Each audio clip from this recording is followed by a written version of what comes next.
The first health reform vision.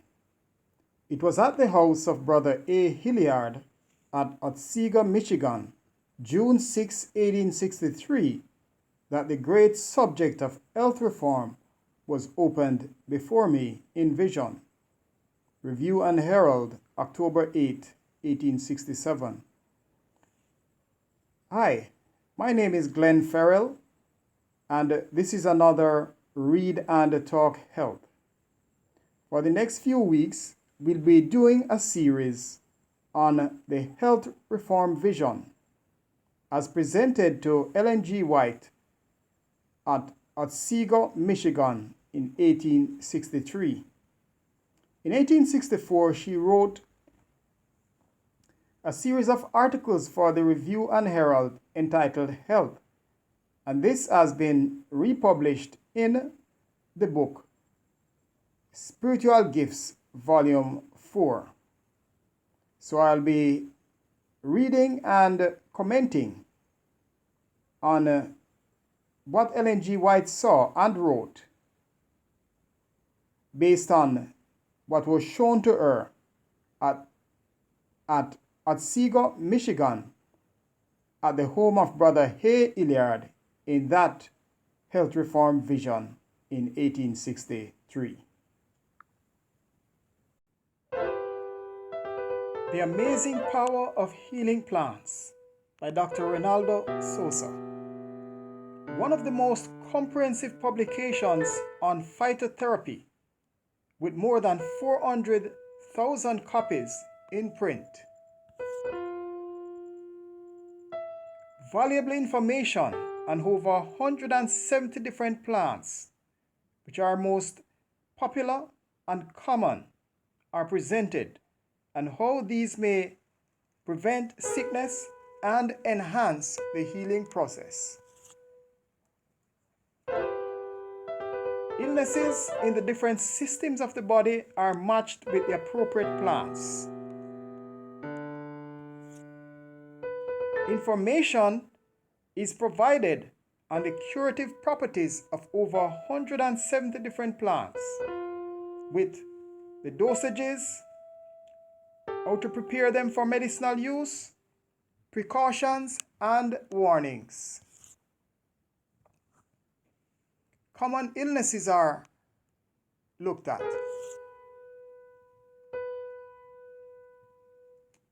Diseases that affect the different systems of the body are matched with the appropriate plants, such as skin diseases, diseases of the eyes,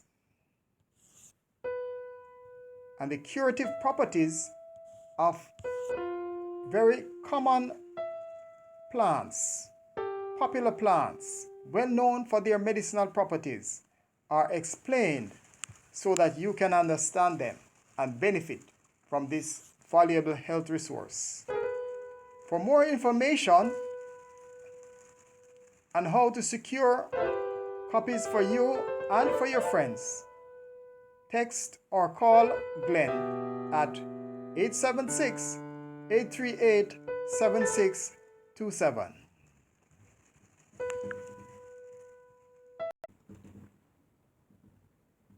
Hi, this is Glenn with another edition of Read and Talk Health, where we explore the wealth of health counsels and advice in the writings of Ellen G. White, or the testimony of Jesus. Today I'm continuing the series on health, which comes about as a result of the health vision of 1863, given to Sister Ellen G. White at the home of Brother A. Hilliard. So remember, Read and Talk Health is not medical advice, but is meant for the purpose of health education and information only. I will begin. When the Lord brought his people from Egyptian bondage, he led them through the wilderness to prove them and try them.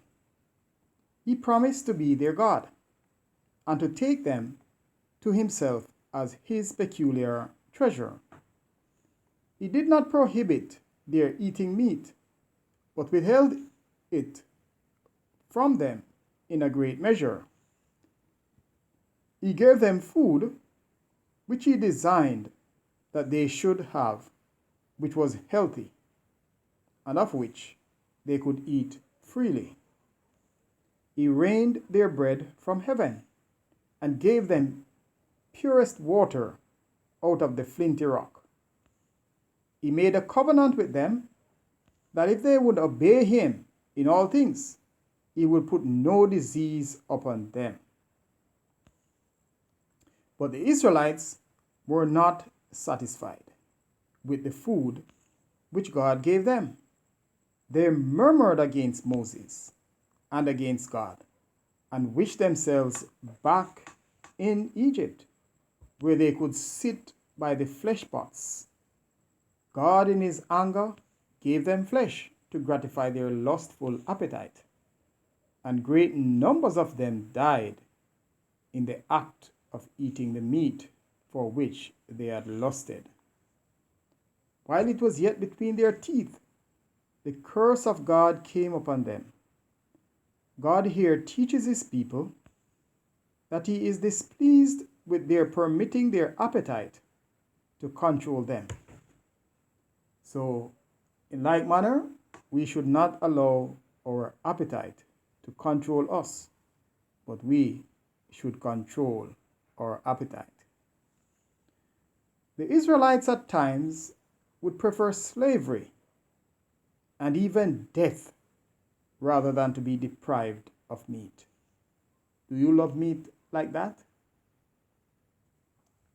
The curse did not come all at once. It was first felt at Adam's fall and increased at the murder of Abel, and greatly increased at the flood. Since the flood, as the human family have forgotten God and have followed in a course of disobedience and have transgressed his commandments, the curse has rested heavier and heavier upon men and upon the beasts. The trees and all vegetation also have felt the effects of the curse. All through the inspired history are exalted blessings promised upon the people of God on conditions of obedience, and curses threatened for disobedience. So, all through God's dealings with his people, blessings are promised on condition of obedience, and curses follow disobedience. So let us be obedient, so that the Lord may do what is his good pleasure in our lives, and indeed bless us.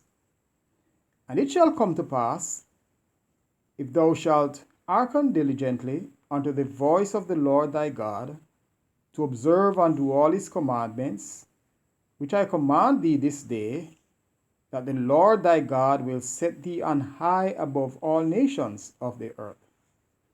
The Lord shall command the blessing upon thee in thy storehouses, and in all that thou settest thine hand unto. And he shall bless thee in the land which the Lord thy God giveth thee. The Lord shall establish thee a holy people unto himself, as he hath sworn unto thee.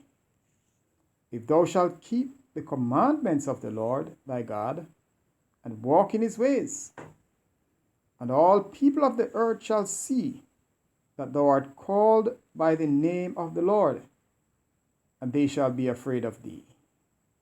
And the Lord shall make thee plenteous in goods, in the fruit of thy body, and in the fruit of thy cattle, and in the fruit of thy ground, in the land which the Lord sware unto thy fathers to give thee.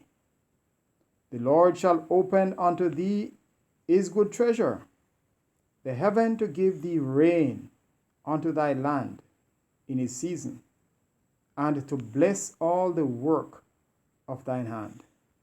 And thou shalt lend unto many nations, and thou shalt not borrow. God pronounced upon his people a curse if they would not hearken unto his voice, to observe to do all his commandments. Cursed shalt thou be in the city, and cursed shalt thou be in the field. Cursed shall be thy basket and thy store. Cursed shall be the fruit of thy land, the increase of thy kine, and the flocks of thy sheep. Cursed shalt thou be when thou comest in, and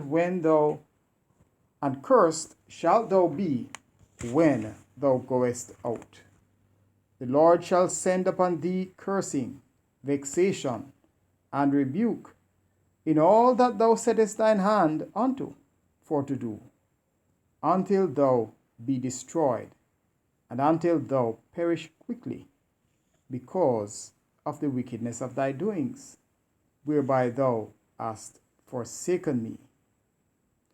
God would have his people clearly understand that they will be visited according to their obedience or transgression. Wickedness and disease have increased with every successive generation. The land has labored under the curse which man has brought upon it because of continued disobedience. The earth mourneth and fadeth away. The world languisheth and fadeth away. The haughty people of the earth do languish. The earth also is defiled under the inhabitants thereof, because they have transgressed the laws, changed the ordinance, broken the everlasting covenant. Therefore hath the curse devoured the earth, and they that dwell therein are desolate. Unquote. Many marvel that the human race have so degenerated physically, mentally, and morally. They do not understand that it is the violation of God's constitution and laws, and the violation of the laws of health that has produced this sad degeneracy. The transgression of God's commandments has caused his prospering hand to be removed. So, as I close this point, that the curse that many marvel that the human race have so degenerated physically, mentally, and morally. They do not understand that it is the violation of God's constitution and laws, and the violation of the laws of health that has produced this sad degeneracy. The transgression of God's commandments has caused his prospering hand to be removed. So because of disobedience to God's commandments, disease roamed the land. So let us strive to obey God's laws, both the moral law and the health laws, because with obedience, a blessing is promised, but with disobedience, the curse follows. Thank you for listening. I've been reading from Health, an article written by Ellen G. White subsequent to the 1863 Health Reform Vision. Please stay tuned. There's a lot more to come. But I will stop here for now. God bless you.